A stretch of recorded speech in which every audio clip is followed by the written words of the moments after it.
ناظرین، اعلان نبوت کے چند روز بعد نبی کریم صلی اللہ علیہ وآلہ وسلم ایک رات مکہ کی ایک گلی سے گزر رہے تھے کہ انہیں ایک گھر میں کسی کے رونے کی آواز آئی۔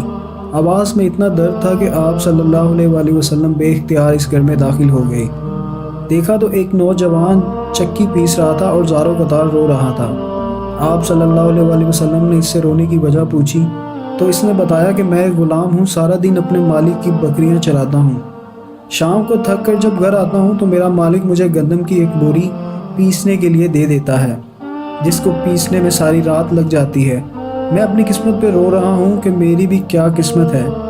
میں بھی انسان ہوں، میرا بھی جسم آرام مانگتا ہے، مجھے بھی نیند آتی ہے، لیکن میرے مالک کو مجھ پہ ذرا بھی ترس نہیں آتا۔ یا میرے مقدر میں ساری عمر اسی طرح رو رو کے زندگی گزارنا لکھا ہے۔ نبی کریم صلی اللہ علیہ وآلہ وسلم نے فرمایا، میں تمہارے مالک سے کہہ کر تمہاری مشقت تو کم نہیں کروا سکتا کیونکہ وہ میری بات نہیں مانے گا۔ ہاں، میں تمہاری تھوڑی مدد کر سکتا ہوں کہ تم سو جاؤ اور میں تمہاری جگہ پر چکی پیستا ہوں۔ وہ غلام بہت خوش ہوا اور شکریہ ادا کر کے سو گیا۔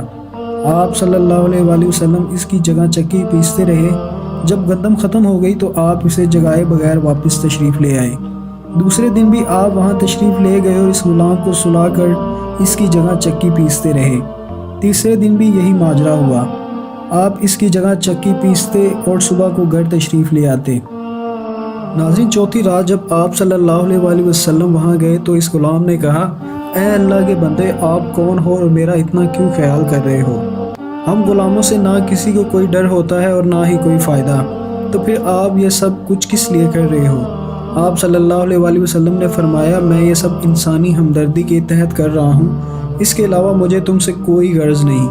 اس غلام نے کہا، آپ کون ہو؟ نبی کریم صلی اللہ علیہ وآلہ وسلم نے فرمایا، کیا تمہیں علم ہے کہ مکہ میں ایک شخص نے نبوت کا دعویٰ کیا ہے؟ اس غلام نے کہا، ہاں، میں نے سنا ہے کہ ایک شخص جس کا نام محمد ہے اپنے آپ کو اللہ کا نبی کہتا ہے۔ تو آپ صلی اللہ علیہ وآلہ وسلم نے فرمایا، میں وہی محمد ہوں۔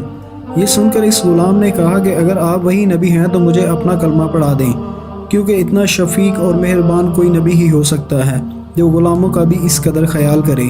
تو آپ صلی اللہ علیہ وآلہ وسلم نے انہیں کلمہ پڑھا کر مسلمان کر دیا۔ پھر دنیا نے دیکھا کہ اس غلام نے تکلیفیں اور مشقتیں برداشت کیں لیکن نبی کا دامن نہ چھوڑا۔ انہیں جان دینا تو گوارا تھا لیکن اتنے شفیق اور مہربان نبی کا ساتھ چھوڑنا گوارا نہ تھا۔ ناظرین، پیارے نبی حضرت محمد صلی اللہ علیہ وآلہ وسلم کے وصال کے بعد ظہر کی نماز کی اذان کے لیے حضرت بلال چھت پر چڑھے اور اذان کے دوران روتے روتے آواز بند ہو گئی اور اذان پوری نہ کر سکے۔ تاڑے مار کر رونے لگے۔ سارے مدینے والے آپ کو دیکھ کر رونے لگے۔ آپ اتر گئے اور کہا کہ میں آج کے بعد قسم کھاتا ہوں کہ اذان نہ دوں گا۔ اور پھر نبی پاک صلی اللہ علیہ وآلہ وسلم کی تدفین کے بعد حضرت ابو بکر صدیق سے اجازت لے کر ملک شام چلے گئے۔ 6 مہینے لوٹ کر نہ آئے۔ 6 مہینے بعد حضرت بلال کو خواب میں حضرت محمد صلی اللہ علیہ وآلہ وسلم کا دیدار ہوا۔ آپ صلی اللہ علیہ وآلہ وسلم نے خواب میں فرمایا، بلال، یہ کیا بے وفائی ہے، میرے شہر آنا ہی چھوڑ دیا۔ رات کو آپ کی آنکھ کھلی، اونٹنی پر سوار ہوئے اور مدینہ کے لیے روانہ ہو گئے۔ 7 دن کی مسافت کے بعد مدینہ پہنچے۔ حضرت محمد صلی اللہ علیہ وآلہ وسلم کی محبت میں آپ یہ بھی بھول گئے کہ آپ صلی اللہ علیہ وآلہ وسلم کا وصال ہو چکا ہے۔ ایسا عشق دل و دماغ پر سوار تھا کہ مدینہ میں داخل ہوتے ہی کہنے لگے، یا رسول اللہ، میں آ گیا ہوں۔ جب حجرہ مبارک پہنچے تو یاد آیا کہ آپ صلی اللہ علیہ وآلہ وسلم کا تو وصال ہو چکا ہے، اور حجرہ میں داخل ہو کر چیخنے لگے اور کہا، یا رسول اللہ، میں تو آ گیا، آپ کہاں ہیں؟ آپ کی قبر مبارک پر گرے اور زاروں قطار رونے لگے۔ روتے روتے آپ پر غشی کی کیفیت طاری ہو گئی۔ نماز کا وقت آ گیا، مسجد ساری بھر گئی۔ سب کی تمنا تھی کہ آج حضرت بلال اذان دے، لیکن کسی کی ہمت نہ ہوئی کہ حضرت بلال سے اذان کی درخواست کرتے۔ تو صحابہ نے حضرت حسن اور حسین کو کہا کہ وہ حضرت بلال سے اذان کی درخواست کریں۔ حضرت حسن اور حسین دونوں حضرت بلال کی طرف آئے اور آپ سے فرمایا، چچا، ایک درخواست کرنی ہے۔ حضرت بلال بولے، میرے بچوں، میری تو جان قربان ہے، درخواست نہ کہو، حکم کرو۔ حضرت حسن اور حسین نے فرمایا، جیسے ہمارے نانا حضرت محمد صلی اللہ علیہ وآلہ وسلم کے لیے اذان دیتے تھے، آج ہمارے لیے دیں۔ تو حضرت بلال پھوٹ پھوٹ کر رونے لگے اور کہا کہ میں نے قسم اٹھائی تھی کہ میں اذان نہیں دوں گا، لیکن آپ کی خاطر تو جان بھی قربان ہے، قسم تو بہت چھوٹی چیز ہے۔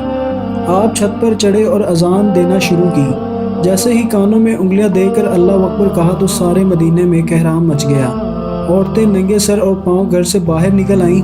مسجد نبی میں چیخ و چنگاڑ مچ گیا، ایسا عالم تھا کہ دور نبوت لوٹ کر آ گیا ہو۔ ناظرین، اگر آپ کو آج کی یہ ویڈیو پسند آئی ہے تو پلیز اسے لائک کریں، دوسروں کے ساتھ شیئر کریں، اپنا اور اپنے پیاروں کا بہت سا خیال رکھیں۔ اللہ حافظ۔